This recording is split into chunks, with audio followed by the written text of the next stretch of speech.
할머니, 할머니 어디 계세요? 제발 전화 받으세요. 제 이름은 박은지입니다. 28살이고요. 서울에서 IT 회사를 다니고 있습니다. 아니, 다니고 있었습니다. 지금 제 인생은 완전히 뒤집혀 버렸거든요. 여러분이 지금 보시는 이 영상은 제가 지난 3주 동안 겪은 일의 기록입니다. 제 할머니가 계신 청송마을에서 일어난 믿을 수 없는 일들이요. 지금 이 순간에도 저는 할머니를 찾고 있습니다. 할머니는 어제 저녁부터 연락이 두절됐어요. 전화를 받지 않으시고 집에도 안 계시고 마을 사람들도 아무도 모른다고 합니다. 아니, 모르는 척하고 있는 건지도 모르겠어요. 이 마을에서는 지난 2주 동안 10명이 넘는 사람들이 사라졌습니다. 모두 할머니 또래의 노인분들이에요. 그리고 그 모든 일의 중심에는 한 사람이 있습니다. 김태호. 6개월 전 이 마을에 나타난 의문의 남자. 여러분, 만약 여러분의 부모님이나 조부모님이 시골 마을에 혼자 사신다면 이 영상을 끝까지 봐주세요. 그리고 가족분들에게 꼭 보여주세요. 이런 일이 여러분 가족에게도 일어날 수 있으니까요. 자, 그럼 처음부터 차근차근 설명해 드리겠습니다. 3주 전으로 돌아가 볼까요? 3주 전 저는 회사에 일주일 휴가를 냈습니다. 사실 번아웃이 온 것 같았어요. 매일 야근하고 주말에도 일하고 그렇게 2년을 버티다 보니 몸도 마음도 지쳐 있었죠. 그래서 생각했어요. 할머니 보러 시골이나 다녀올까? 할머니는 저를 키워주신 분이에요. 부모님이 맞벌이를 하셔서 초등학교 졸업할 때까지 할머니 손에서 자랐거든요. 그런데 요즘 너무 바빠서 할머니 얼굴도 자주 못 봤어요. 명절 때나 잠깐 들르는 게 전부였죠. 그래서 이번 기회에 할머니랑 오래 시간을 보내고 싶었습니다. 서울에서 차로 3시간 정도 걸렸어요. 고속도로를 벗어나 국도로 접어들고 다시 좁은 시골길로 들어섰습니다. 차창 밖으로 논밭이 펼쳐지고 감나무마다 주황색 감들이 주렁주렁 매달려 있었어요. 가을이었거든요. 청송마을은 정말 깊은 시골입니다. 가장 가까운 시내까지 차로 30분은 걸려요. 버스는 하루에 3번밖에 안 들어오고요. 그래서 젊은 사람들이 다 떠났죠. 이제 남은 건 노인분들 뿐이에요. 마을 입구에 도착했을 때 저는 깜짝 놀랐습니다. 마을이 너무 조용했거든요. 예전에 왔을 때는 어르신들이 여기저기서 농사일도 하시고 평상에 모여서 이야기도 나누시고 그랬는데 이번에는 사람이 거의 안 보였어요. 마을 전체가 텅 빈 것 같은 느낌이었습니다. 뭔가 이상했지만 그냥 다들 일하러 나가셨나 보다 생각했어요. 그때는 몰랐죠. 이미 사람들이 사라지기 시작했다는 걸. 할머니는 대문 밖에 나와서 저를 기다리고 계셨어요. 75살이신데 아직 정정하세요. 허리가 약간 굽긴 했지만 혼자 다 하시거든요.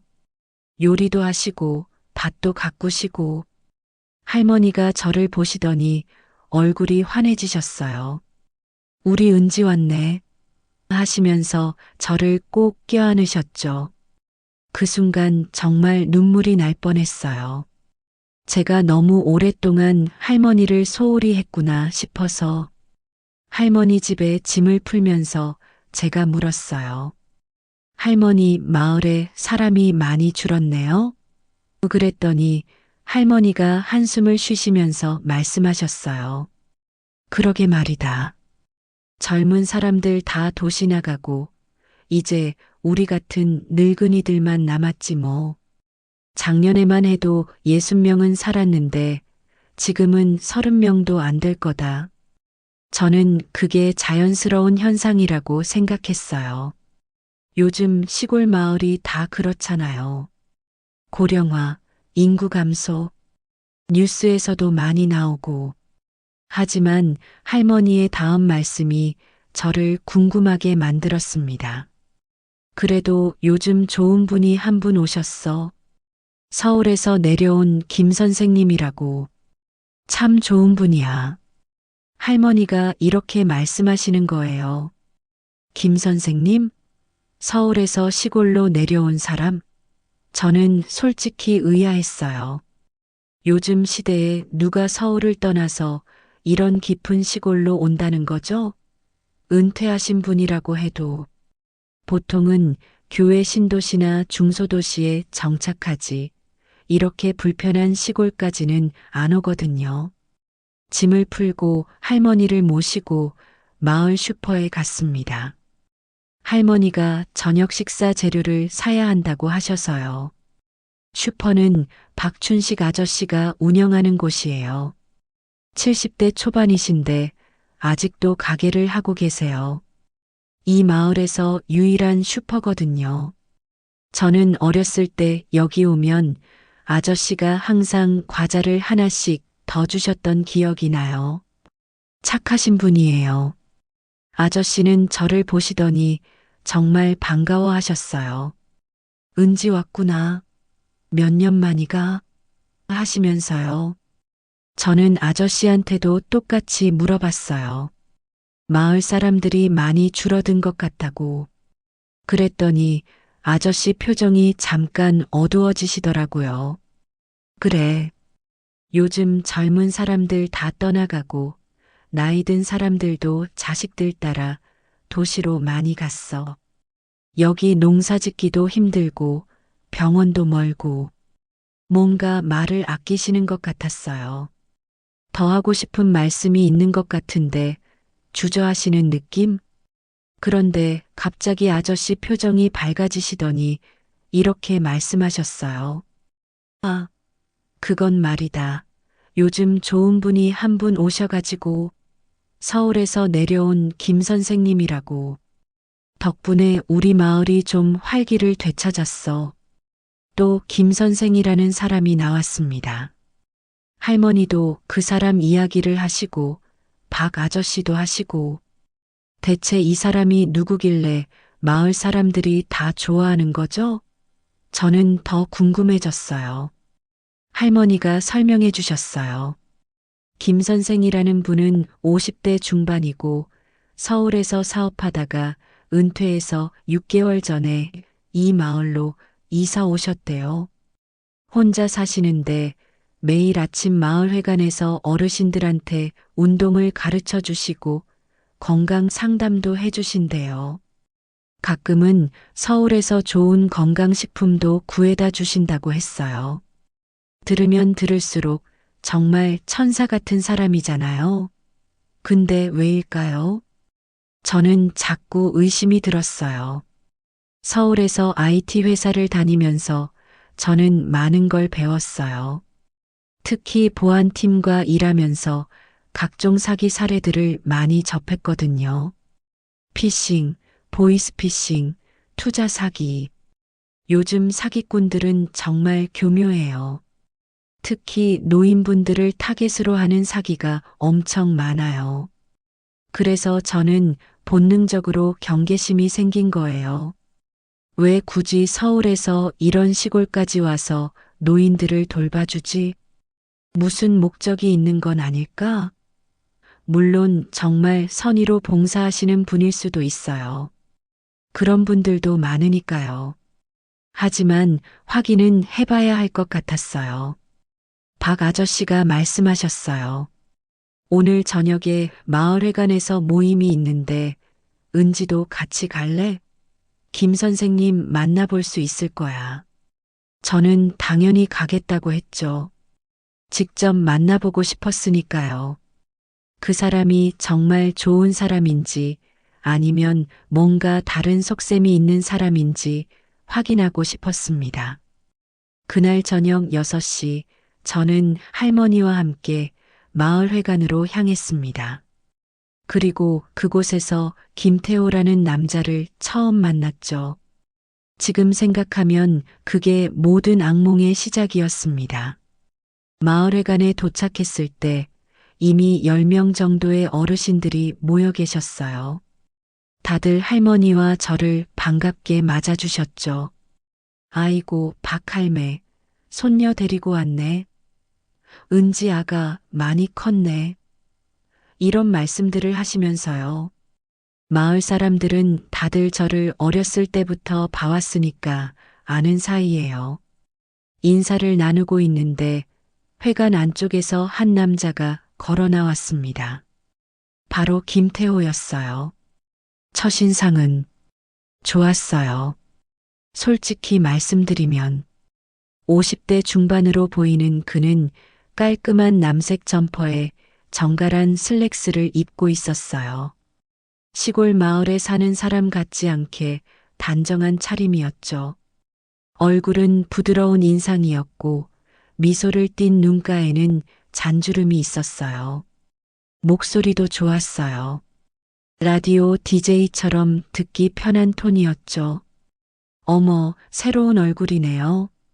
박할머니 손녀분이시죠? 그가 저에게 말을 걸었어요.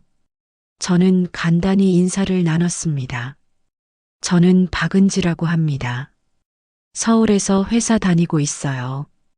그랬더니 그가 자기소개를 하더라고요. 반갑습니다. 저는 김태호라고 해요. 서울에서 은퇴하고 여기 정착한 지 6개월 정도 됐습니다. 저는 당연히 궁금했죠. 왜 서울에서 이런 시골까지 왔는지. 그래서 물어봤어요. 그랬더니 그의 대답은 이랬어요. 도시 생활에 정말 지쳤어요. 매일 경쟁하고 스트레스 받고 건강도 안 좋아지더라고요. 그래서 조용한 곳에서 여생을 보내고 싶었죠. 그러다 이 마을을 알게 됐는데 어르신들도 좋으시고 공기도 좋고 여기가 딱이다 싶었어요. 일리 있는 말이에요. 실제로 요즘 은퇴하고 시골로 가는 사람들 많잖아요. 귀농, 귀촌하는 분들. 그래서 저도 그런 케이스구나 하고 납득했어요. 하지만 한편으로는 여전히 뭔가 걸리는 게 있었어요. 설명할 수는 없지만 본능적으로 느껴지는 위화감 같은 거요. 대화는 자연스럽게 이어졌어요. 김 선생은 말을 정말 잘했어요. 적절한 유머도 섞고 상대방의 이야기를 잘 들어주고 공감도 잘하고 저도 모르게 그의 말에 빠져들었죠. 이 사람은 정말 좋은 사람일 수도 있겠다는 생각이 들 정도였어요. 어르신들이 왜 이 사람을 좋아하는지 알 것 같았습니다. 이렇게 친절하고 다정한 사람이 매일 찾아와서 운동도 가르쳐주고 건강도 챙겨주면 노인들 입장에서는 정말 고마울 거예요.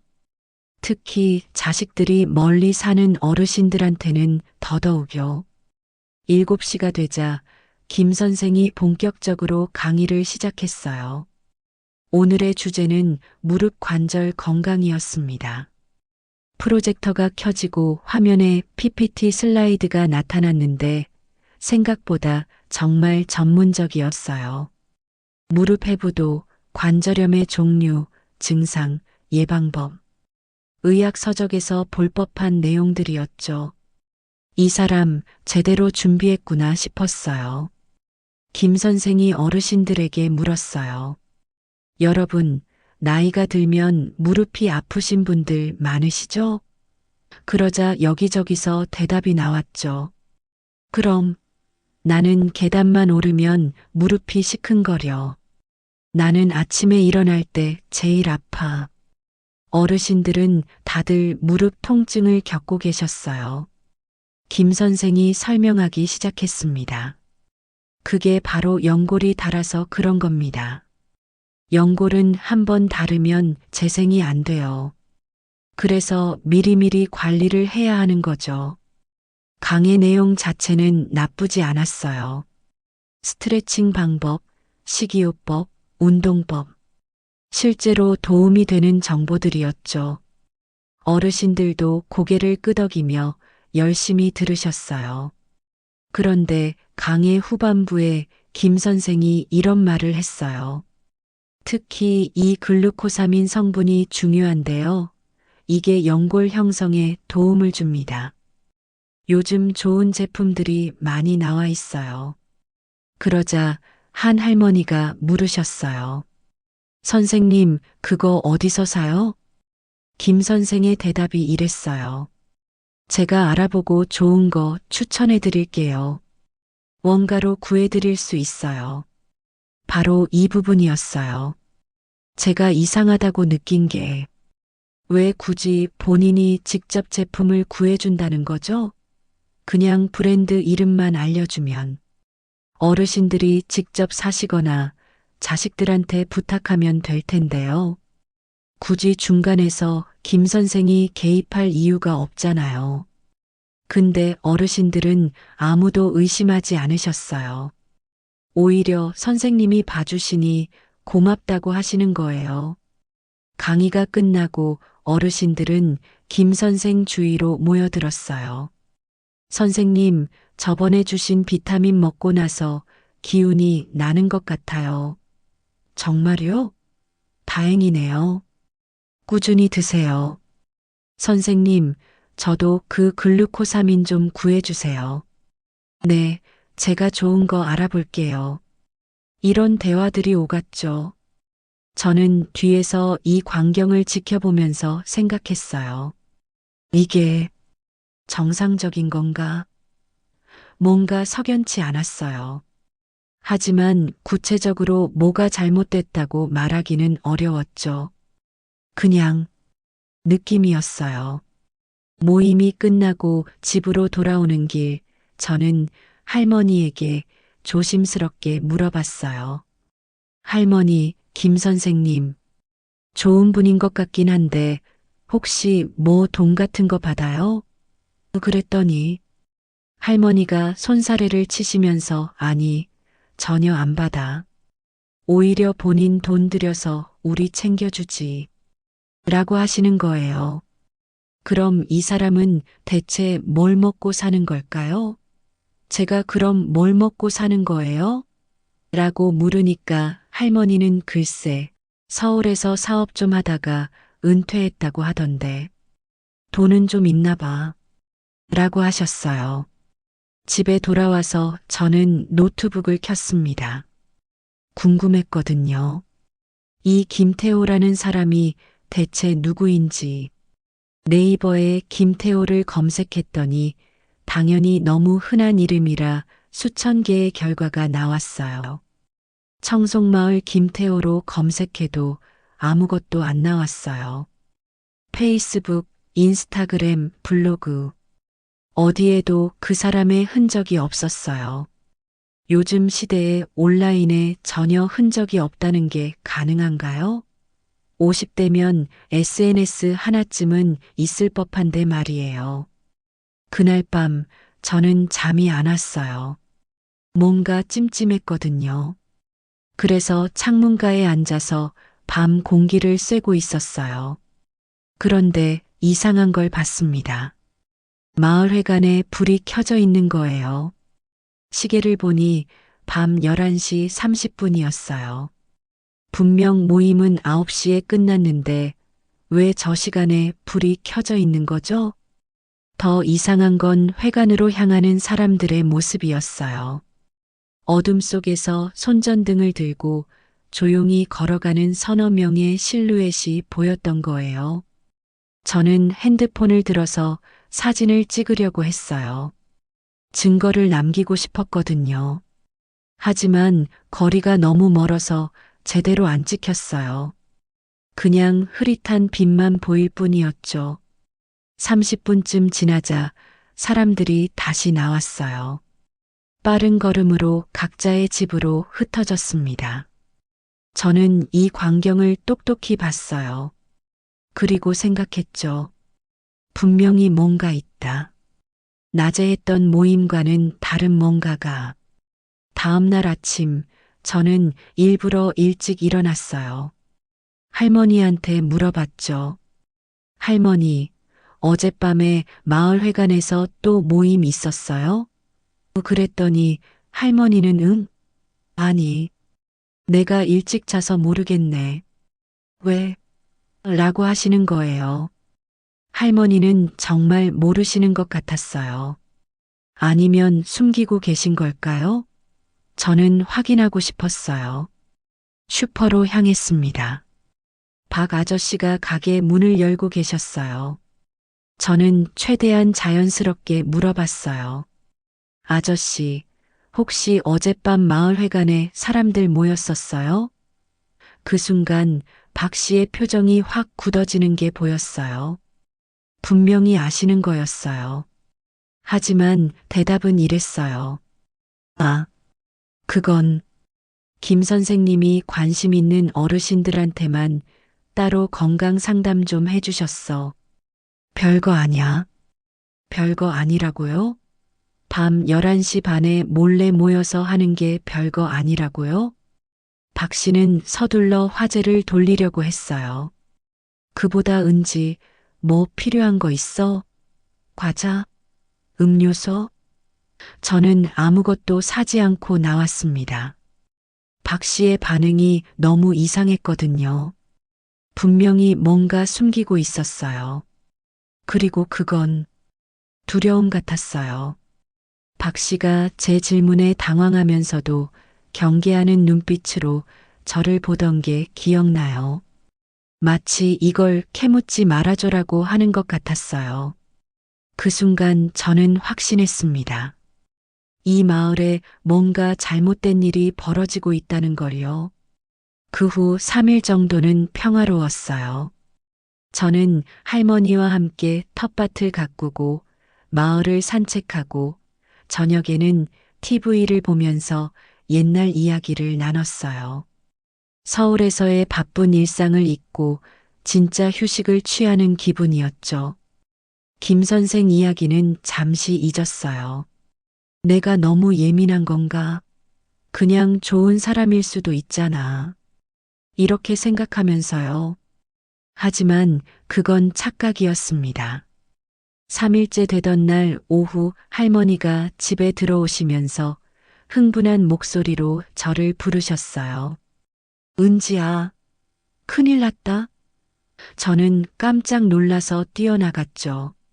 무슨 일인가 했더니 할머니 손에는 하얀 플라스틱 통이 들려 있었어요. 건강보조식품이었습니다. 라벨에는 프리미엄 글루코사민 플러스라고 적혀 있었어요. 할머니가 신이 나서 말씀하시는 거예요.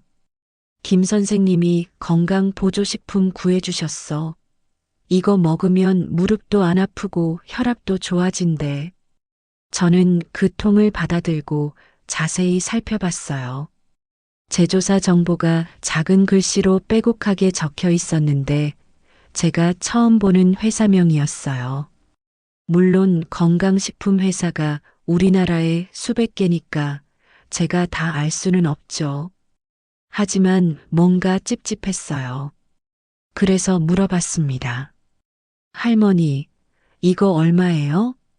할머니가 대답하셨어요.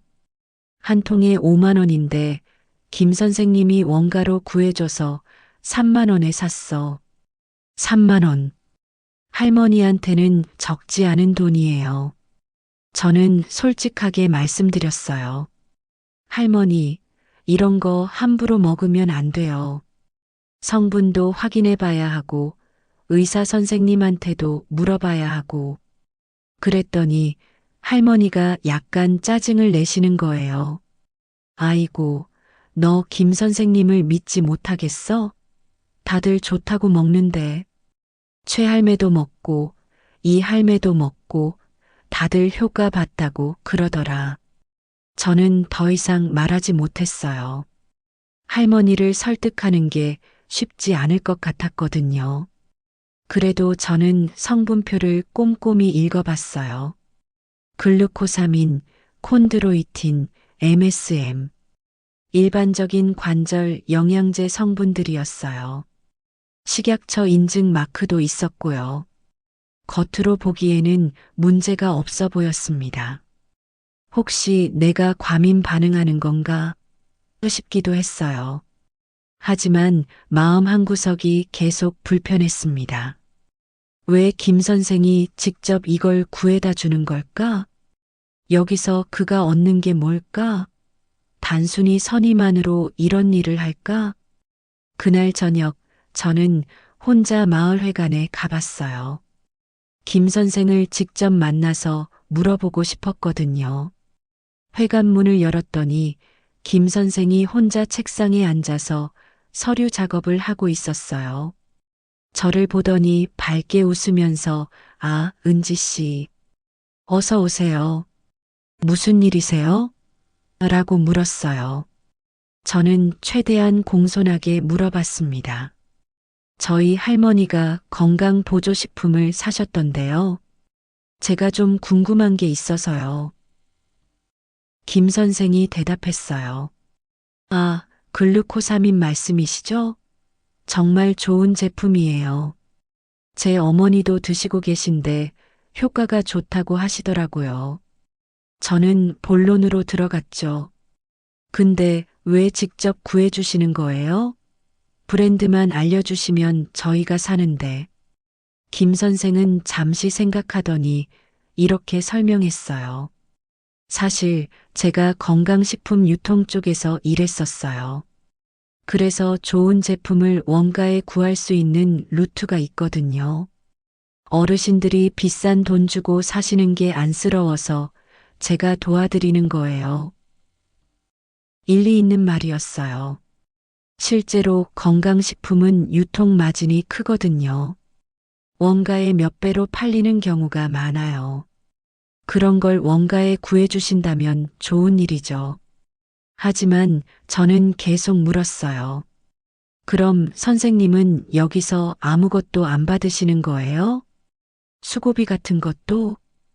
김 선생이 고개를 저으며 말했어요. 전혀요.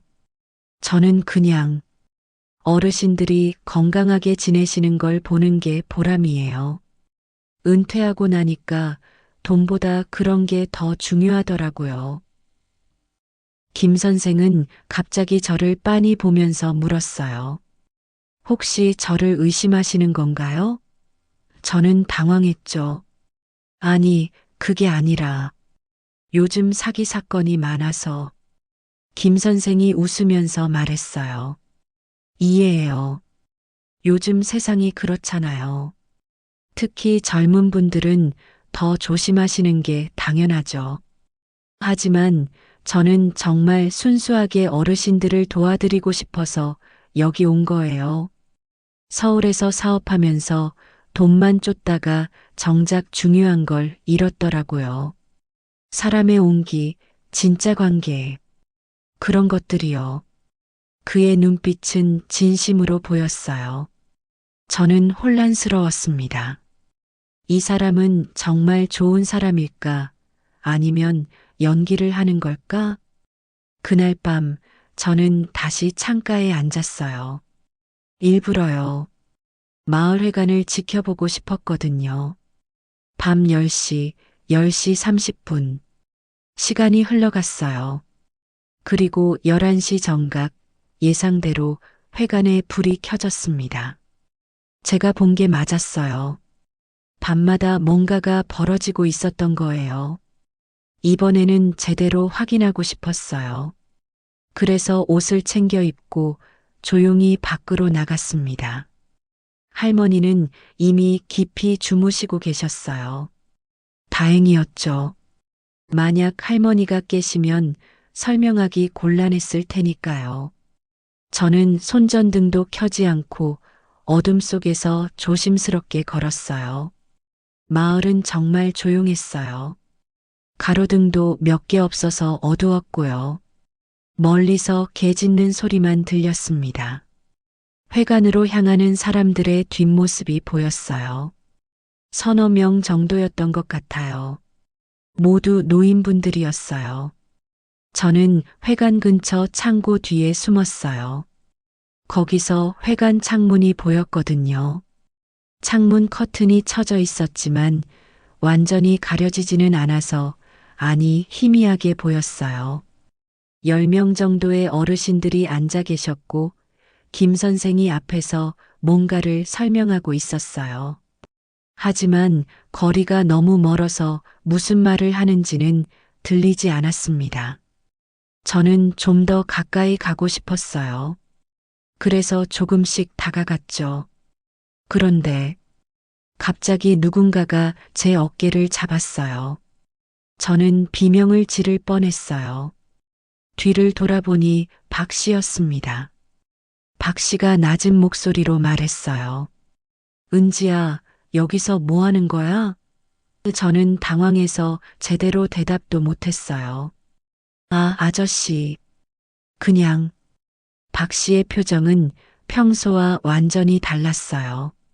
차갑고 단호했어요. 집에 가. 여기 있으면 안 돼. 제가 물었죠. 왜요? 저기서 뭐 하는 건데요? 박 씨가 한숨을 쉬면서 말했어요. 그냥 어른들 일이야. 내가 알 필요 없어. 저는 물러서지 않았어요. 아저씨, 무슨 일 있는 거 맞죠? 숨기는 거 있잖아요. 박 씨는 잠시 망설이다가 제 손을 잡았어요. 그리고 진지한 눈빛으로 말했습니다.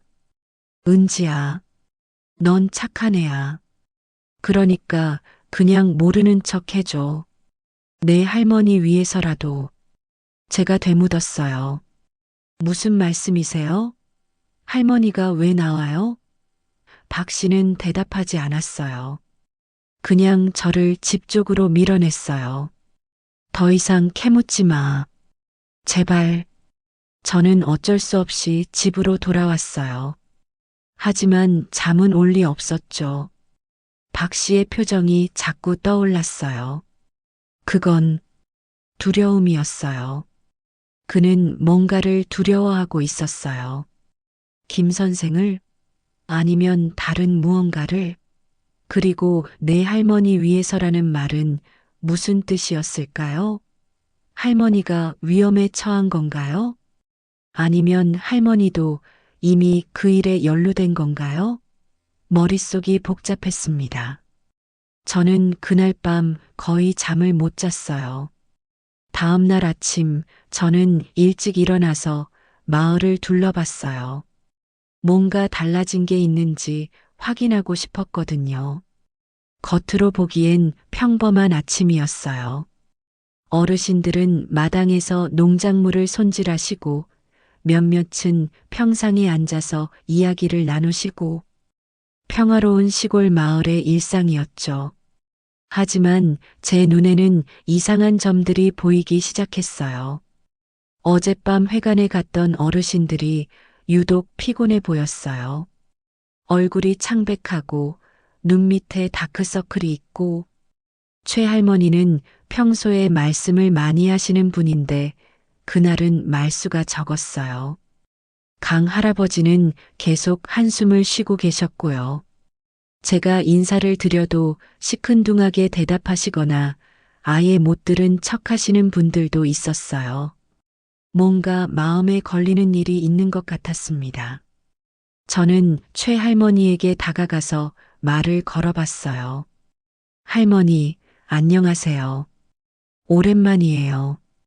최할머니는 저를 보시더니 잠깐 놀라는 표정을 지으셨어요. 아, 은지. 왔었구나. 뭔가 어색했어요. 예전에는 저를 보시면 정말 반가워하시면서 이것저것 물어보셨는데 이번에는 다르셨어요. 제가 물었어요.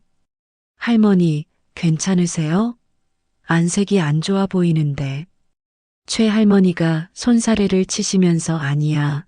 그냥 어젯밤에 잠을 못 잤어. 별일 아냐. 라고 하셨어요. 잠을 못 잤다고요? 왜요? 어젯밤에 회관에 가셨으니까 저는 떠보고 싶었어요. 어젯밤에 무슨 일 있으셨어요? 그랬더니 최 할머니의 표정이 확 굳어지는 게 보였어요. 아니, 없어. 그냥 나이 들어서 잠이 안 와. 그래. 분명히 뭔가 숨기고 계셨어요. 저는 더 물어보고 싶었지만 참았어요. 할머니를 불편하게 만들고 싶지 않았으니까요. 그날 오후 저는 할머니랑 함께 밭일을 했어요. 고추를 따면서 할머니한테 조심스럽게 물어봤어요. 할머니, 혹시 김 선생님이 밤에도 모임을 하세요? 할머니가 밤에? 그런 거 없는데. 라고 하시는 거예요. 할머니는 정말 모르시는 것 같았어요. 그럼 밤 모임에 가는 분들과 안 가는 분들이 나뉘어 있다는 건가요? 그 기준은 뭘까요? 저는 패턴을 찾아보려고 했어요. 어젯밤 회관에 간 분들이 누구였는지 떠올려 봤죠. 최 할머니, 강 할아버지, 윤 할머니, 정 씨 부부. 이분들의 공통점이 뭘까요? 나이? 아니에요. 다들 70대인 건 똑같으니까. 건강 상태? 그것도 아닌 것 같았어요. 그럼 뭘까요? 저는 며칠 더 지켜보기로 했습니다. 뭔가 단서를 찾을 수 있을 거라고 생각했어요. 하지만 그때는 몰랐습니다. 곧 더 끔찍한 일이 벌어질 거라는 걸요. 5일이 지났습니다. 그동안 저는 마을을 관찰했어요. 김 선생의 일거수일투족을 지켜봤죠. 낮에는 정말 모범적인 봉사자였어요. 아침마다 마을회관에서 어르신들과 체조를 하고 오후에는 집집마다 방문해서 안부를 묻고 저녁에는 건강 강의를 했어요. 그리고 밤에는 일주일에 두세 번 정도 비밀 모임을 했습니다. 항상 같은 분들이 참석하셨어요. 저는 그 모임에서 무슨 일이 벌어지는지 알고 싶었지만 박 씨 때문에 가까이 갈 수가 없었어요. 그러던 어느 날 아침이었습니다. 핸드폰이 울렸어요. 박 씨한테서 온 전화였죠. 시계를 보니 아침 7시였어요. 이른 시간에 전화가 오다니 이상했어요. 전화를 받았더니 박 씨의 다급한 목소리가 들렸습니다. 은지야, 혹시 최 할머니 봤니? 저는 아직 잠이 덜 깬 상태였어요. 네, 최 할머니요?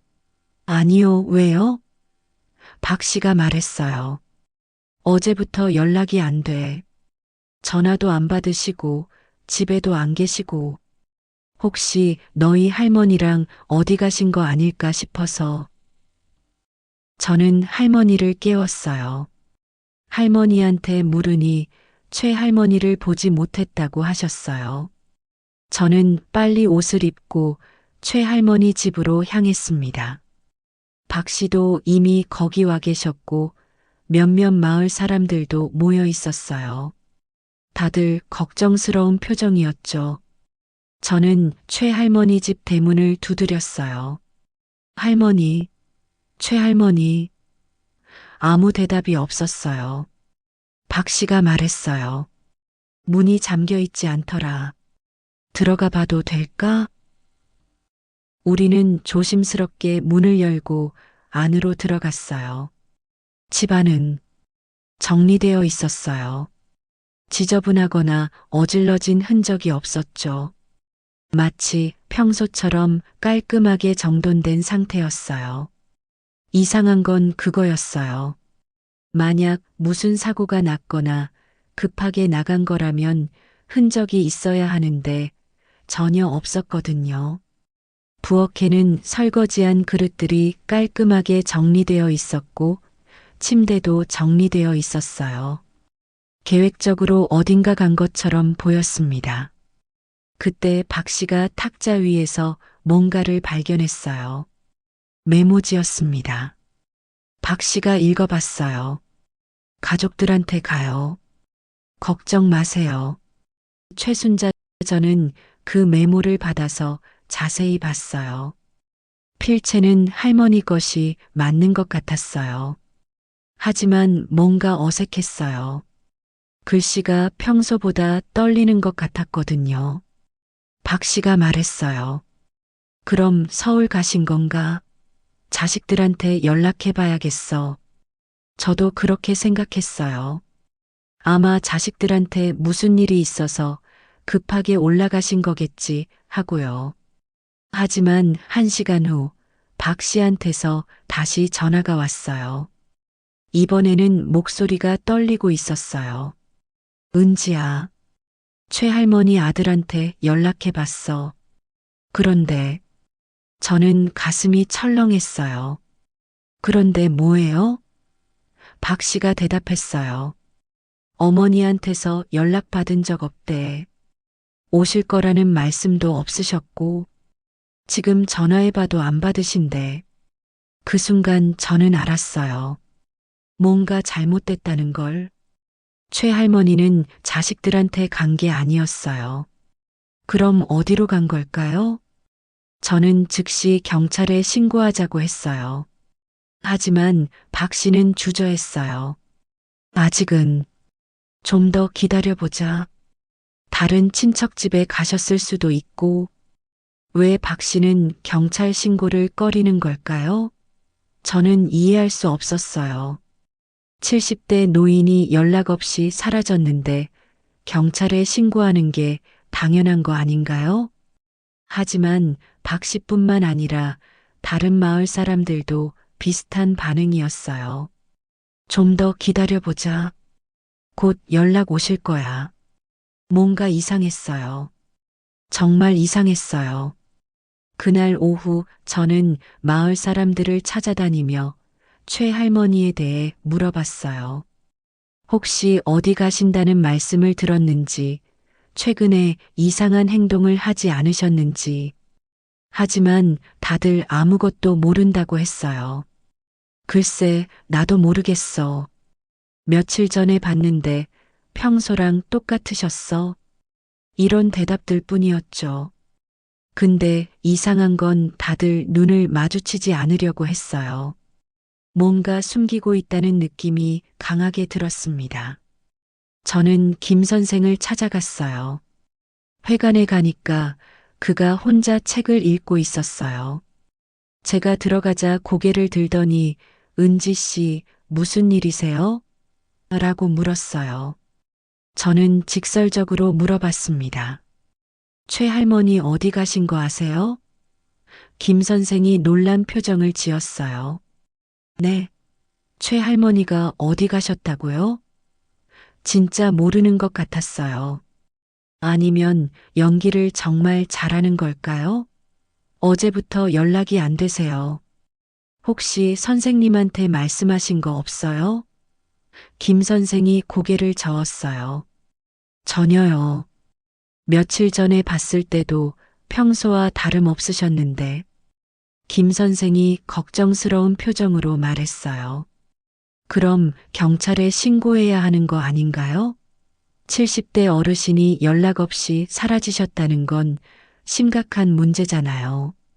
저는 김 선생의 반응을 주의 깊게 관찰했어요. 진짜 걱정하는 것 같았거든요.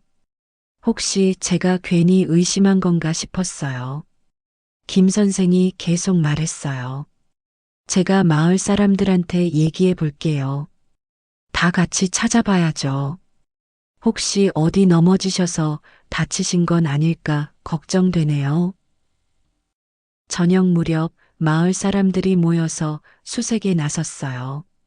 마을 구석구석, 논밭, 산길까지 찾아봤죠. 하지만 최할머니는 어디에도 없었어요. 해가 지고 어두워지자 사람들은 하나둘씩 집으로 돌아갔어요. 저는 박 씨한테 다시 말했어요. 아저씨, 이제 경찰에 신고해야 해요. 이건 명백한 실종 사건이에요. 박 씨는 한참을 망설이다가 고개를 끄덕였어요. 그래, 그래야겠지. 하지만 그의 얼굴에는 두려움이 가득했습니다. 그날 밤 저는 잠들 수가 없었어요. 최할머니가 어디로 가신 걸까요? 자발적으로 간 건가요? 아니면 누군가에게 강요당한 건가요? 메모는 할머니가 직접 쓴 게 맞는 걸까요? 머릿속에 온갖 의문들이 소용돌이쳤어요. 그리고 가장 무서운 생각은 이게 김 선생과 관련이 있는 게 아닐까 하는 거였어요. 최할머니는 밤 모임에 참석하던 분이었거든요. 그 모임에서 대체 무슨 일이 벌어지는 걸까요? 창밖을 보니 마을회관에 불이 꺼져 있었어요. 그날 밤은 모임이 없었나 봐요. 아니면 최할머니 실종 때문에 취소된 걸까요? 저는 노트북을 켜서 노인 실종, 시골 마을 실종, 노인 타겟 사기 같은 키워드로 검색해 봤어요. 그랬더니 충격적인 기사들이 나왔습니다. 전국 곳곳에서 비슷한 일들이 일어나고 있었던 거예요. 경남의 어느 마을에서는 한 달 사이에 노인 5명이 집단 실종됐대요. 나중에 알고 보니 사기꾼이 땅과 집을 담보로 받고 어디론가 보냈다고 해요. 충북의 어느 마을에서는 건강센터를 운영하던 사람이 노인들한테 고액의 건강식품을 팔고 재산을 가로챘대요. 전라도의 어느 마을에서는 투자 전문가라는 사람이 노인들의 퇴직금을 받아서 잠적했고요. 패턴이 비슷했어요. 외지에서 온 사람, 처음엔 친절하게 다가가기, 신뢰 쌓기, 그리고 사기. 제 손이 떨렸어요. 혹시 청송마을도 똑같은 상황인 걸까요? 김 선생이 그런 사람인 걸까요? 하지만 증거가 없었어요. 그냥 제 추측일 뿐이었죠. 게다가 마을 사람들은 다들 김 선생을 신뢰하고 있었어요. 제가 아무리 말해도 믿지 않을 것 같았어요. 저는 생각했습니다. 확실한 증거를 찾아야 한다고. 그래야 할머니를 설득할 수 있고 마을 사람들도 눈을 뜰 거라고요. 다음 날 아침 경찰이 왔어요. 최할머니 실종 신고를 받고 조사를 하러 온 거였죠. 경찰관 2명이 마을 사람들한테 이것저것 물어봤어요. 하지만 다들 아는 게 없다고 했어요. 평소랑 똑같으셨어요. 어디 가신다는 말씀 못 들었어요.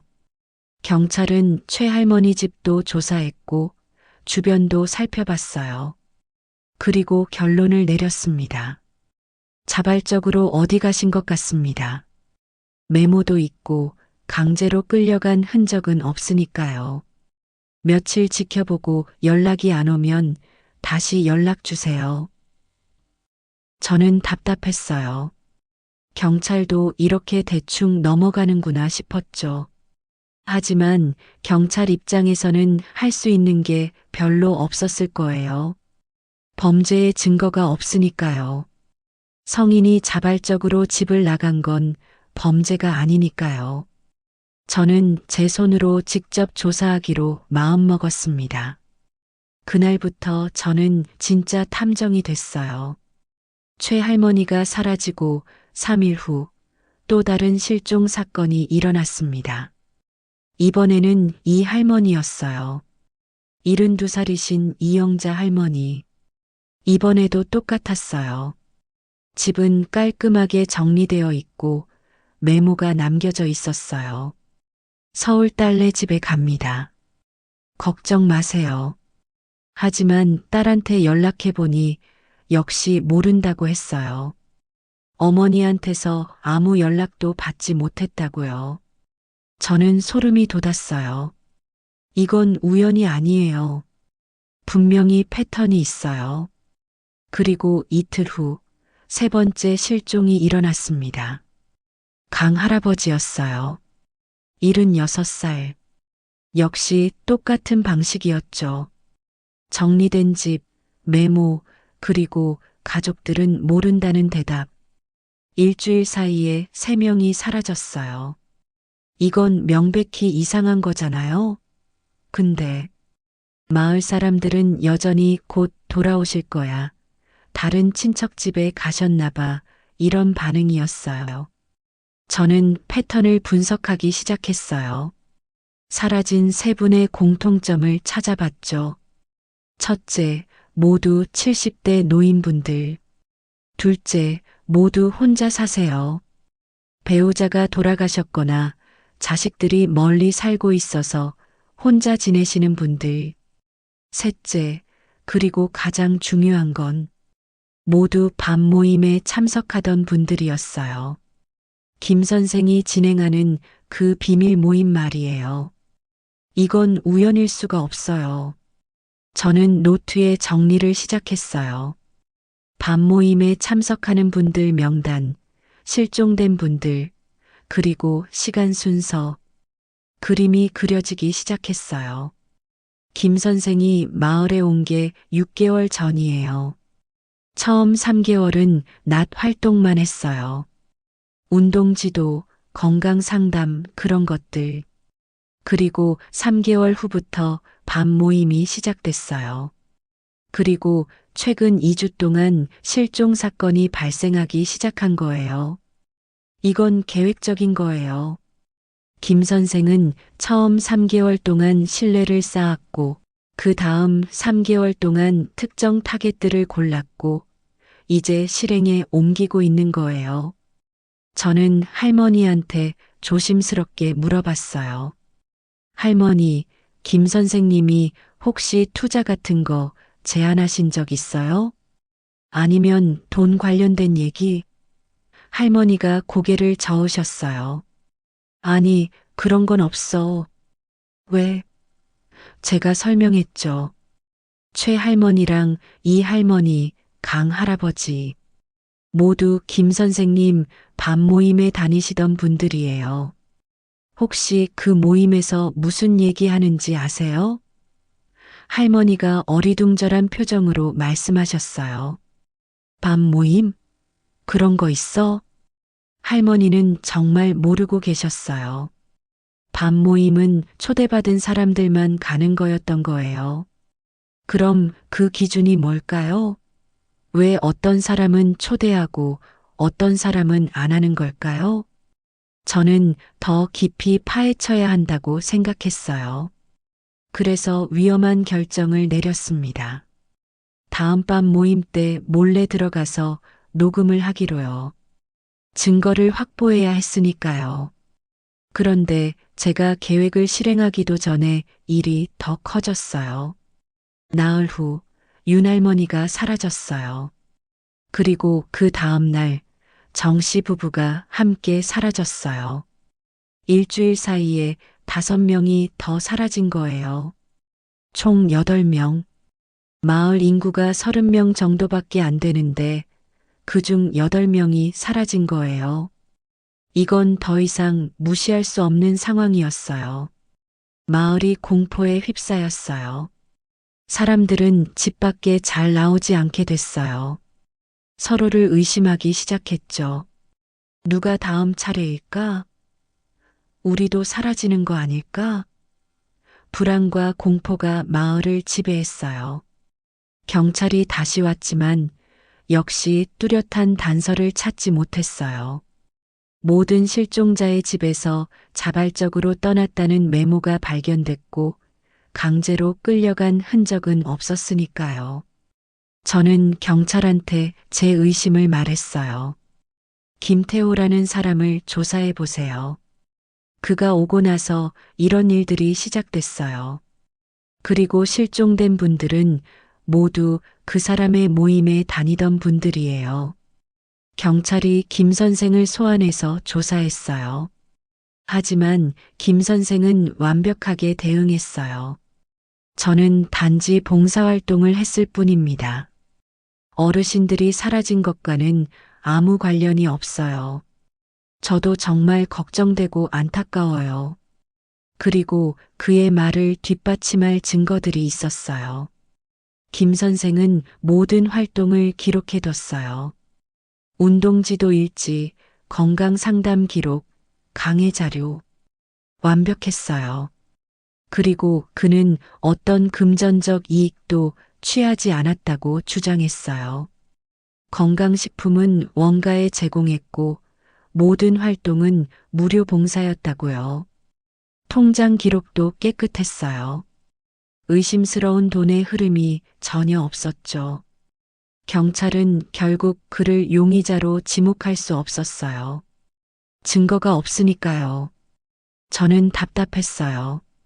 분명히 뭔가 있는데 찾을 수가 없었어요.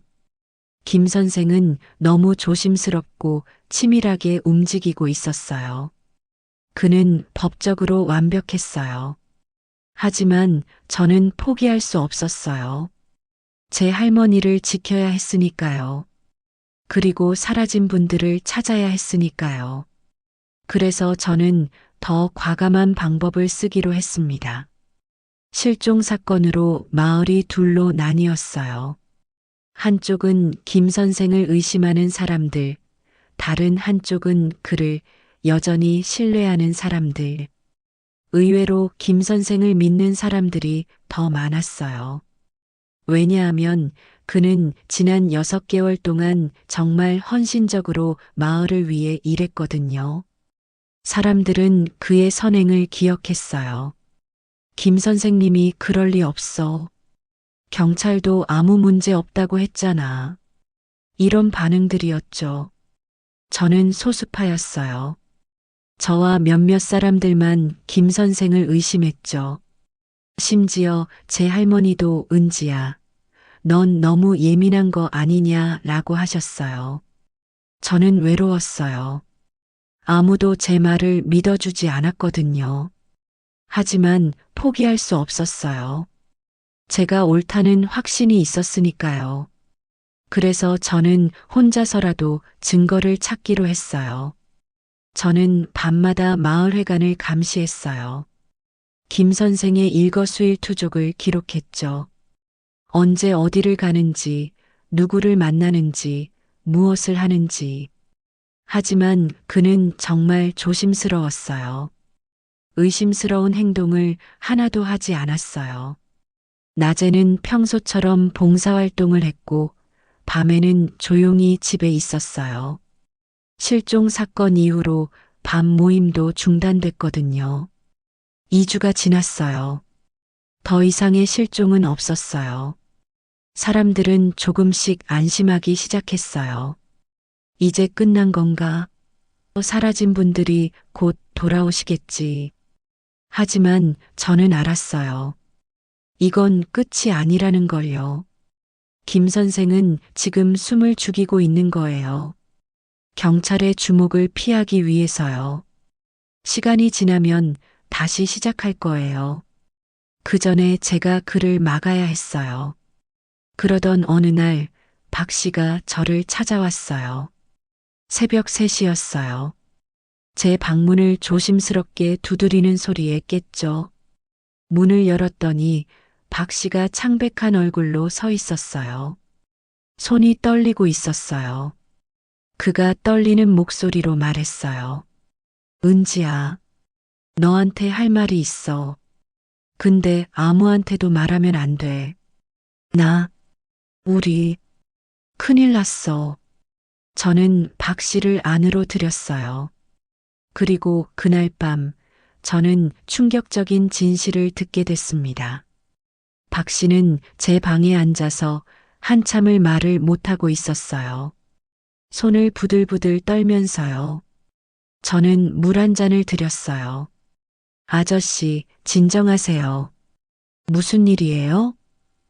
박 씨가 물을 벌컥벌컥 마시고 나서야 입을 열었어요. 은지야, 미안해. 정말 미안해. 나도 몰랐어. 이렇게 될 줄은. 저는 박 씨의 손을 잡았어요. 아저씨, 차근차근 말씀해 주세요. 무슨 일인지. 박 씨가 떨리는 목소리로 이야기를 시작했어요. 그의 고백은 충격적이었습니다. 김 선생이. 김 선생이 처음 마을에 왔을 때 나한테 접근했어. 내가 슈퍼를 운영하니까 마을 사람들 정보를 많이 알잖아. 누가 혼자 사는지, 누가 돈이 있는지, 누가 자식들과 왕래가 없는지. 그런 거 말이야. 제 심장이 빠르게 뛰기 시작했어요. 계속 말씀하세요.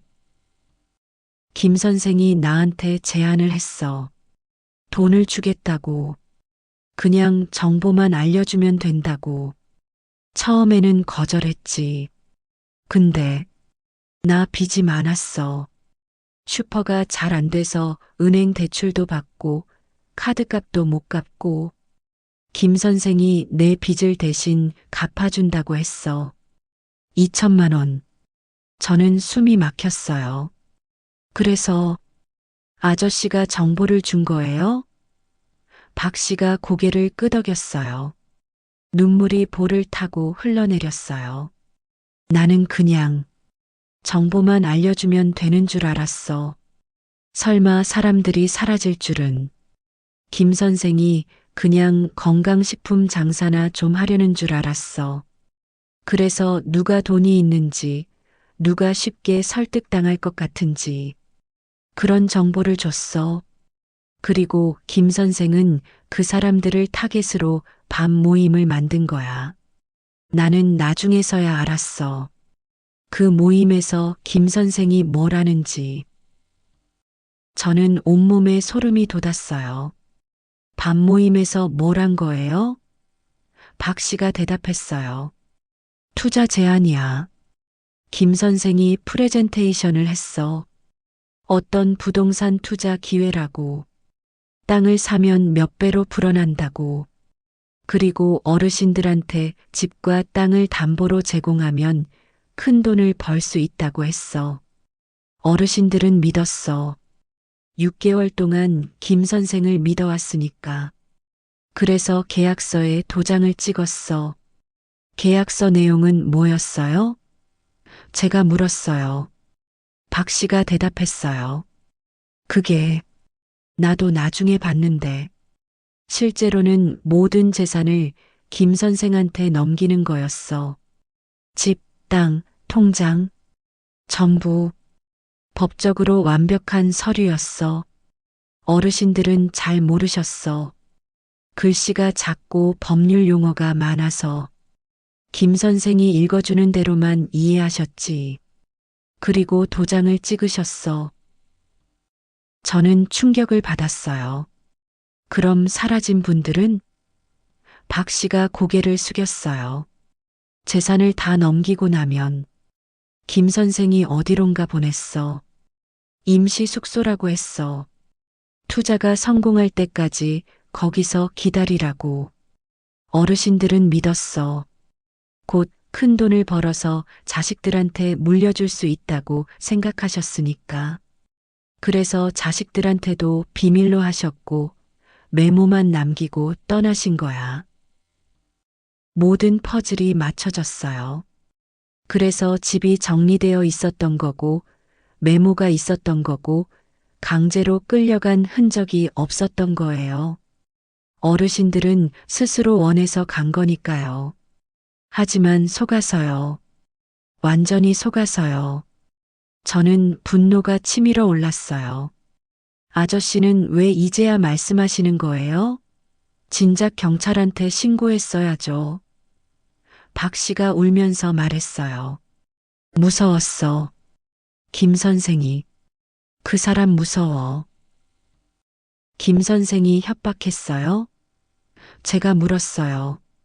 박 씨가 고개를 끄덕였어요. 내가 경찰한테 말하면 나도 공범으로 잡힌다고 했어. 실제로 나도 돈을 받았으니까. 나도 감옥 간다고 했어. 그리고 내 가족들도 위험하다고. 김 선생한테는 조직이 있대. 이런 일을 전국에서 하고 있다고. 나 하나 때문에 그 사람들한테 찍히면 우리 가족 모두가 위험하다고 했어. 조직? 전국에서? 저는 다시 인터넷 기사들을 떠올렸어요. 경남, 충북, 전라도. 비슷한 사건들이 여러 곳에서 일어났었죠. 혹시 전부 같은 조직의 소행인 걸까요? 김 선생은 단독범이 아니라 조직의 일원인 건가요? 저는 더 물어봤어요. 아저씨, 김태호가 진짜 이름이에요? 박 씨가 고개를 저었어요. 모르겠어. 아마 가명일 거야. 이 사람은 전문가야. 이런 일을 계속해온 사람이야. 사라진 분들은 지금 어디 계세요? 제가 물었어요. 이게 가장 중요한 질문이었죠. 박 씨가 대답했어요. 모르겠어. 김 선생만 알아. 어디 외곽에 임시 숙소를 마련해뒀다고 했는데 정확한 위치는 나도 몰라. 하지만 어르신들은 무사할 거야. 아직은 김 선생은 사람을 해치는 건 아니야. 돈만 가져가는 거지. 재산을 다 확보하면 어르신들을 풀어줄 거야. 물론 그때는 이미 늦었겠지만 저는 희망을 느꼈어요. 어르신들이 아직 살아계시다는 거잖아요. 찾을 수 있다는 거잖아요. 아저씨, 우리 경찰한테 가요. 이 모든 걸 말해요. 아저씨도 피해자예요. 협박당한 거잖아요. 박 씨가 고개를 저었어요. 안 돼. 내가 감옥 가면 우리 마누라랑 아들은 어떡해. 그리고 진짜 무서워. 저 사람들. 진짜 위험한 사람들이야. 저는 박 씨를 설득하려고 했어요. 하지만 그는 너무 겁에 질려 있었어요. 그래서 제가 제안했죠. 그럼 제가 할게요. 아저씨는 증거만 주세요. 김 선생과 주고받은 메시지, 돈을 받은 기록, 뭐든지요. 제가 경찰한테 갈게요. 아저씨 이름은 빼고요. 박 씨가 망설이다가 천천히 고개를 끄덕였어요. 알겠어. 내일 아침에 줄게. 근데 은지야, 조심해. 김 선생이 눈치채면 너도 위험해질 수 있어. 다음 날 아침 일찍 박 씨가 USB 하나를 건네줬어요. 손이 떨리고 있었어요. 여기 다 있어. 김 선생이랑 주고받은 문자 메시지 캡처, 통화 녹음, 돈 받은 통장 내역. 전부 다. 저는 USB를 받아서 꼭 쥐었어요. 고맙습니다, 아저씨. 이걸로 김 선생을 잡을 수 있을 거예요. 박 씨가 제 손을 잡았어요. 은지야, 사라진 분들 꼭 찾아줘. 제발. 저는 집으로 돌아와서 USB의 내용을 확인했어요. 충격적이었어요. 박 씨와 김 선생이 주고받은 문자들이 전부 있었어요. 최순자 할머니 혼자 시내에 아파트 한 채 있음, 예금 약 8천만 원, 자식들과 왕래 거의 없음. 이런 식으로 마을 사람들의 정보가 상세하게 정리되어 있었어요. 그리고 박 씨 통장으로 2천만 원이 입금된 기록도 있었어요. 통화 녹음도 있었어요. 김 선생의 목소리가 들렸어요. 박 선생, 수고하셨어요. 이번 달 목표는 3명입니다. 다음 타겟은 이영자, 강만수, 윤춘희로 가죠. 준비 잘해주세요. 완전히 계획적이고 조직적이었어요. 이건 단순한 사기가 아니라 치밀하게 준비된 범죄 조직의 소행이었어요. 저는 즉시 경찰서로 향했습니다. 경찰서에 도착해서 형사님을 만났어요. 저는 USB를 내밀면서 모든 걸 설명했어요. 김 선생의 정체, 박 씨의 고백, 사라진 분들의 행방. 형사님은 USB 내용을 확인하더니 표정이 심각해졌어요. 이건 확실한 증거네요. 즉시 수사에 착수하겠습니다. 드디어 제대로 된 수사가 시작되는 거예요.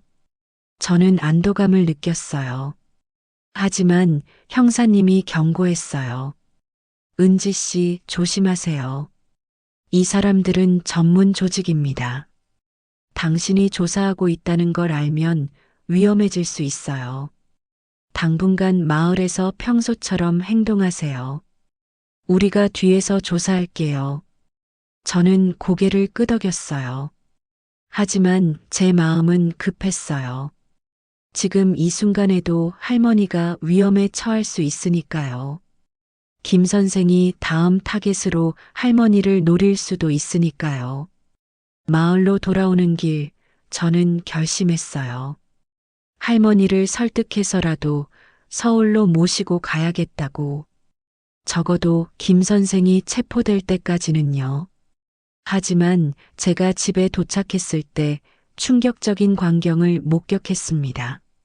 할머니가 김 선생과 함께 마당에 앉아서 이야기를 나누고 계셨어요. 그리고 할머니 앞에는 서류들이 놓여 있었어요. 제 심장이 멈추는 것 같았어요. 김 선생이 할머니한테 손을 뻗친 거예요. 저는 뛰어갔어요. 할머니. 할머니와 김 선생이 저를 보고 고개를 돌렸어요. 김 선생이 미소를 지으며 말했어요. 아, 은지 씨. 마침 잘 오셨네요. 할머니한테 좋은 제안을 드리던 참이었어요. 저는 숨을 헐떡이며 할머니 옆으로 갔어요. 탁자 위에 서류를 봤죠. 부동산 투자 계약서라고 쓰여 있었어요. 할머니, 이건 뭐예요? 제가 물었어요. 할머니가 밝게 웃으시며 말씀하셨어요. 김 선생님이 좋은 투자 기회를 소개해 주셨어. 여기 땅을 사면 몇 년 후에 개발되어서 값이 몇 배로 뛴대. 우리 집 담보로 잡으면. 저는 즉시 서류를 낚아챘어요. 안 돼요. 할머니, 이거 사기예요. 김 선생의 표정이 굳어졌어요. 하지만 여전히 미소를 유지하려고 애쓰고 있었죠. 김 선생이 말했어요. 은지 씨, 무슨 말씀을 그렇게 하세요? 이건 정식 투자 상품이에요. 법적으로 문제없는. 저는 그의 말을 잘랐어요. 닥쳐요. 당신이 누군지 다 알아요. 최 할머니, 이 할머니, 강 할아버지. 모두 당신한테 속아서 재산을 빼앗겼어요. 그리고 어디론가 끌려갔죠. 당신이 한 짓 전부 다 알아요. 할머니가 놀라서 저를 쳐다봤어요. 은지야, 무슨 소리냐? 김 선생의 얼굴에서 미소가 완전히 사라졌어요. 그의 눈빛이 차갑게 변했죠. 이제는 가면을 벗은 거예요. 은지 씨, 당신 너무 많이 알게 됐네요. 그의 목소리도 달라졌어요. 더 이상 부드럽지 않았어요. 위협적이고 낮은 목소리였죠. 저는 뒤로 물러서면서 할머니를 제 뒤로 숨겼어요. 할머니, 제 뒤에 계세요. 이 사람은 위험해요. 김 선생이 천천히 일어났어요. 은지 씨, 당신 때문에 일이 복잡해지고 있어요. 왜 가만히 있지 않았어요? 당신 할머니는 행복하게 투자도 하고 나중에 큰 돈도 벌 수 있었는데. 제가 소리쳤어요. 거짓말. 당신은 사기꾼이에요. 전문 조직의 일원이고 전국에서 노인들 상대로 사기를 쳐왔죠. 지금 경찰이 당신을 조사하고 있어요. 김 선생의 표정이 일그러졌어요. 경찰? 당신이 경찰한테? 그는 주머니에서 휴대폰을 꺼냈어요. 누군가에게 전화를 걸려는 것 같았어요. 저는 제 휴대폰을 꺼내서 112를 눌렀어요. 지금 당장 움직이지 마세요. 경찰 부를 거예요. 김 선생이 웃었어요. 하지만 그건 미소가 아니었어요. 비웃음이었죠. 경찰이 오기 전에 내가 사라지면 어쩔 건데요? 그 순간 마을 사람들이 하나둘씩 모여들기 시작했어요. 저희 집 마당에서 벌어지는 소동을 보고 온 거예요. 박 씨도 왔어요. 사람들이 물었어요. 무슨 일이야? 왜 싸우는 거야? 저는 큰 소리로 외쳤어요. 여러분, 김태호는 사기꾼이에요. 사라진 분들을 모두 이 사람이 속인 거예요. 재산을 빼앗아 갔어요. 사람들이 웅성거리기 시작했어요. 믿을 수 없다는 표정들이었죠. 김 선생이 당황한 척하며 말했어요. 여러분, 저를 믿으시죠? 이 젊은 친구가 저를 오해하고 있어요. 저는 그냥 그때 박 씨가 앞으로 나섰어요. 떨리는 목소리로 말했죠. 은지 말이 맞아. 김 선생은 사기꾼이야. 나도 속았어. 미안해, 다들.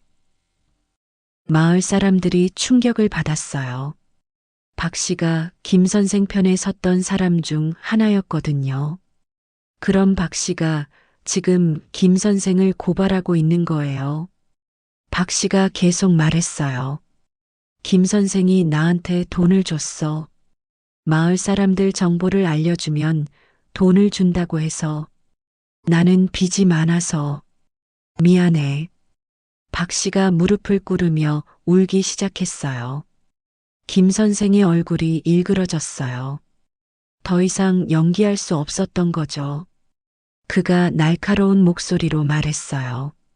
박춘식 씨, 당신도 공범이에요. 잊지 마세요. 당신도 돈을 받았어요. 경찰한테 가면 당신도 감옥 가요. 하지만 박 씨는 고개를 들었어요. 알아. 나도 각오했어. 감옥 가더라도 이제 그만해야 해. 더 이상 사람들을 해치면 안 돼. 그때 경찰차 사이렌 소리가 들렸어요. 누군가가 제가 전화하기 전에 이미 신고를 한 모양이었어요. 김 선생이 뒤를 돌아보더니 도망치려고 했어요. 하지만 마을 남자들이 그를 막아섰어요. 어디 가려고? 이 사기꾼 자식? 김 선생은 꼼짝없이 붙잡혔어요. 경찰차가 도착했고 형사님들이 내렸어요. 형사님이 김 선생에게 수갑을 채웠어요. 김태호, 아니 정확한 이름은 김재혁이죠. 사기, 횡령, 협박 혐의로 체포합니다. 김재혁? 그게 그의 진짜 이름이었어요. 김 선생. 아니 김재혁은 끌려가면서도 저를 쳐다봤어요. 그 눈빛에는 분노가 가득했어요. 하지만 저는 물러서지 않았어요. 제가 이긴 거예요. 할머니가 저를 꼭 안아주셨어요. 은지야, 내가 나를 지켜줬구나. 할머니도 우셨어요. 그제서야 모든 게 끝났다는 게 실감났어요. 마을 사람들도 하나둘씩 다가와서 저에게 고맙다고 했어요. 은지가 아니었으면 우리도 당할 뻔했어. 정말 고마워. 저는 눈물이 났어요. 지난 3주 동안의 두려움, 외로움, 좌절감이 한꺼번에 쏟아져 나왔어요. 김재혁이 체포된 후 경찰 조사가 본격적으로 시작됐어요. 김재혁은 처음에는 입을 다물고 있었지만 증거가 너무 확실했어요. 결국 자백했죠. 그리고 사라진 분들의 위치를 알려줬어요. 시내에서 1시간 거리에 있는 한적한 펜션이었어요. 그곳에 임시 숙소를 마련해뒀다고 했어요. 경찰과 함께 저도 그곳으로 향했어요. 할머니와 다른 마을 사람들도 함께 갔죠. 펜션에 도착했을 때 저는 눈물이 났어요. 현관에 최할머니가 서 계셨거든요. 우리를 보시더니 놀라서 어머, 여기 어쩐 일이야? 하시는 거예요. 할머니는 여전히 자신이 투자를 위해 기다리고 있는 줄 아셨어요. 펜션 안에는 사라진 분들이 전부 계셨어요. 최 할머니, 이 할머니, 강 할아버지, 윤 할머니, 정 씨 부부. 모두 8분. 다들 무사하셨어요. 하지만 속아 있었죠. 김재혁이 투자가 진행 중이니 조금만 기다리라고 했고 어르신들은 그걸 믿고 계셨던 거예요. 외부와의 연락을 끊으라고 해서 전화기도 거의 안 보셨대요. 경찰이 진실을 설명해 드렸어요. 어르신들이 사기를 당하셨다고 재산이 모두 김재혁한테 넘어갔다고요. 어르신들은 믿을 수 없다는 표정이었어요. 그럴 리가 없어. 김 선생님은 그런 사람이 아닌데. 하지만 서류를 보여드리자 어르신들은 충격에 빠지셨어요. 본인들이 서명한 서류가 실제로는 모든 재산을 넘기는 계약서였다는 걸 알게 되신 거예요. 최 할머니가 주저앉으시며 우셨어요. 내가 평생 모은 돈을, 우리 아들한테 물려주려고 모은 돈을. 다른 어르신들도 우셨어요. 저는 가슴이 아팠어요. 이분들은 나쁜 짓을 하신 게 아니에요. 그냥 좋은 사람을 믿었을 뿐이에요. 그런데 그게 사기꾼이었던 거예요. 경찰이 말했어요. 다행히 아직 재산이 해외로 빠져나가지는 않았습니다.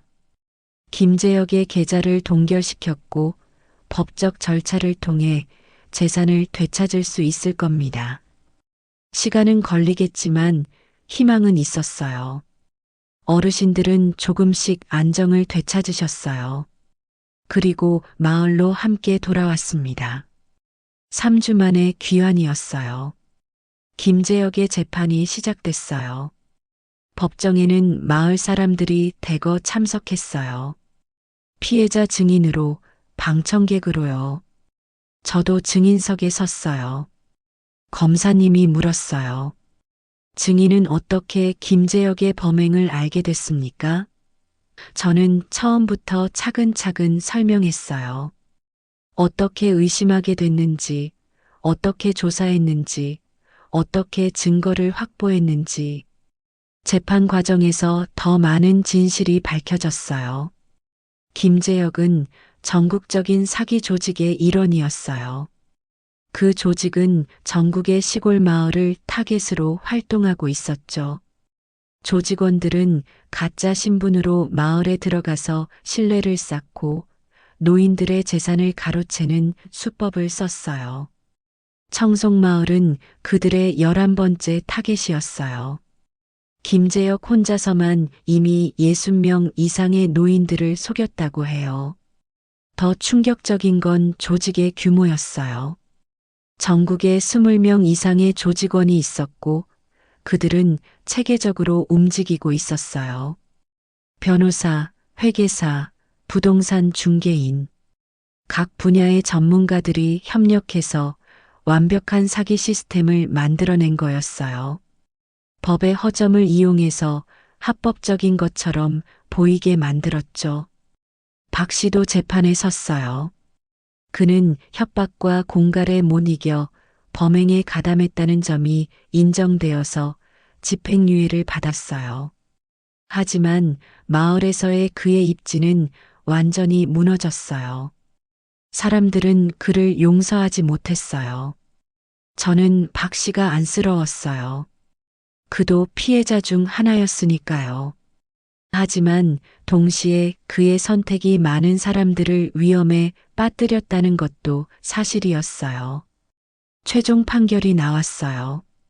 김재혁은 사기, 횡령, 협박, 사문서, 위조 등 여러 죄목으로 징역 7년을 선고받았어요. 생각보다 적다고 생각했어요. 그가 저지른 일에 비하면요. 하지만 검사님이 설명해 주셨어요. 다행히 재산 피해가 대부분 복구됐고 인명피해는 없었습니다. 그래서 형량이 이 정도입니다. 하지만 조직의 다른 일원들도 모두 검거되고 있으니 정의는 실현될 겁니다. 재판이 끝나고 마을로 돌아왔어요. 3개월이 지났어요. 마을은 조금씩 평화를 되찾고 있었어요. 사라졌던 분들도 모두 집으로 돌아오셨어요. 재산도 대부분 돌려받으셨고요. 법적 절차가 복잡해서 시간이 좀 걸렸지만 경찰과 변호사들이 도와주셔서 거의 다 해결됐어요. 어르신들은 다시 예전의 생활로 돌아가셨어요. 하지만 상처는 남아 있었어요. 최할머니는 사람을 믿기 힘들어 하셨어요. 다시는 외지 사람 믿지 않을 거야 라고 하셨어요. 강 할아버지는 우울증 진단을 받으셨어요. 본인이 속았다는 사실이 자존심에 큰 상처를 준 거죠. 마을 사람들은 모두 트라우마를 겪고 계셨어요. 이건 단순히 돈의 문제가 아니었어요. 신뢰의 문제였어요. 마을에서는 정기적인 모임을 시작했어요. 금융 사기 예방 교육이요. 시청에서 전문가를 파견해 주셨어요. 어르신들한테 보이스피싱, 투자 사기, 건강식품 사기 같은 것들을 조심하라고 교육했어요. 중요한 결정을 할 때는 꼭 가족이나 경찰한테 상의하라고요. 어르신들은 진지하게 들으셨어요. 이제는 아셨으니까요. 세상에 공짜는 없다는 걸요. 박 씨는 슈퍼를 그만뒀어요. 마을 사람들의 시선을 견디지 못하셨거든요. 시내로 이사를 가셨어요. 떠나시기 전에 저를 찾아오셨어요. 은지야, 정말 미안해. 그리고 고마워. 내가 아니었으면 나는 평생 죄책감에 시달렸을 거야. 저는 박 씨를 껴안았어요. 아저씨도 피해자예요. 새로운 곳에서 행복하게 사세요.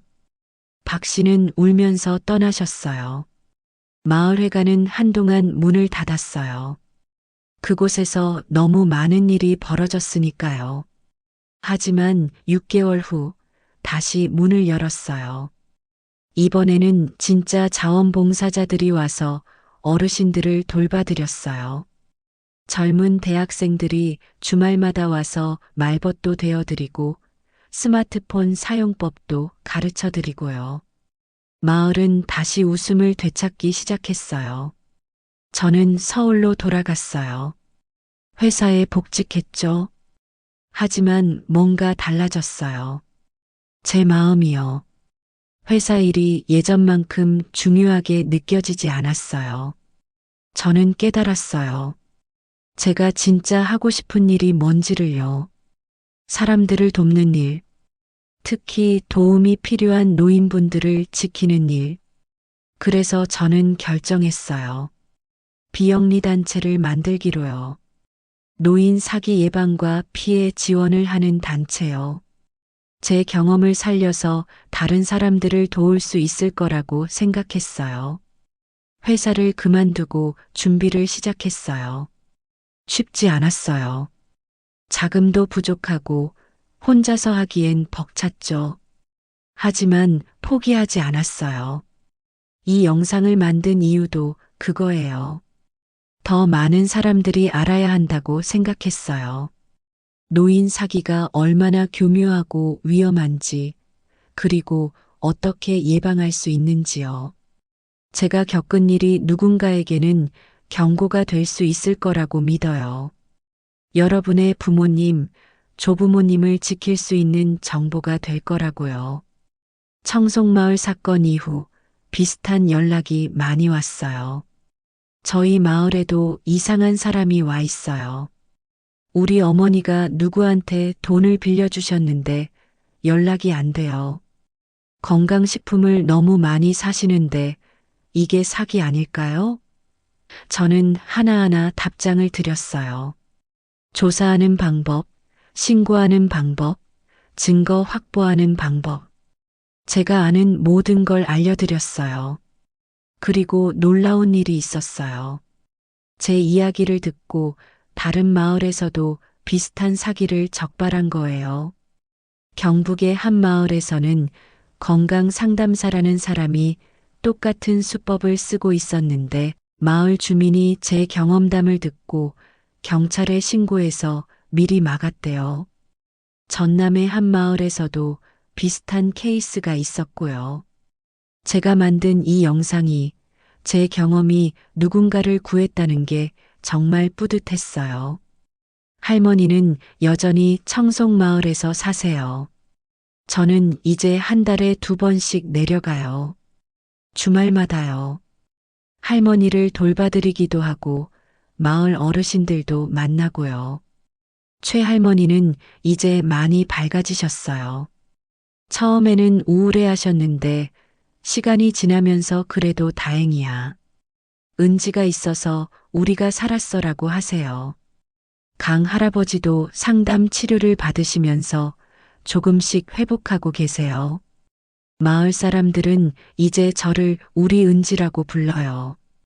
그리고 자랑스러워 하세요.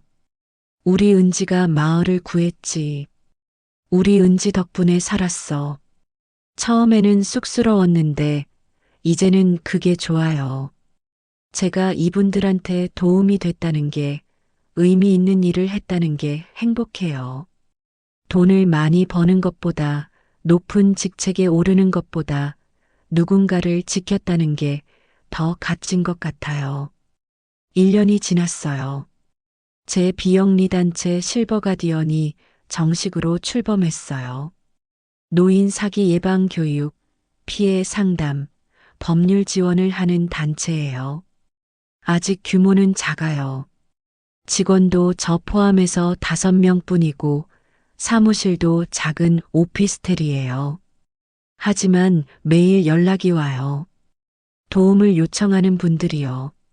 저희는 최선을 다해서 도와드리고 있어요. 얼마 전에는 뉴스에도 나왔어요.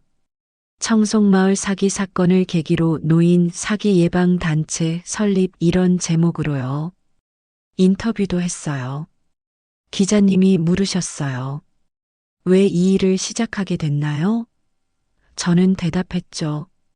제 할머니를 지키고 싶었어요. 그리고 깨달았어요. 우리 사회에는 지켜야 할 할머니, 할아버지들이 너무 많다는 걸요. 그분들은 우리를 키워주신 분들이에요. 이제 우리가 그분들을 지킬 차례예요. 김재혁은 지금 교도소에 있어요. 7년형을 받았죠. 조직의 다른 일원들도 대부분 검거됐어요. 보스급 인물도 잡혔고요. 경찰에서 연락이 왔어요. 제 제보와 증거 확보가 조직을 와해시키는데 결정적이었다고요. 표창도 받았어요. 하지만 저한테 중요한 건 표창이 아니에요.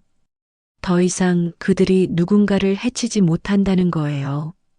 하지만 여전히 노인 사기는 계속되고 있어요. 김재혁 조직이 사라졌다고 해서 끝이 아니에요.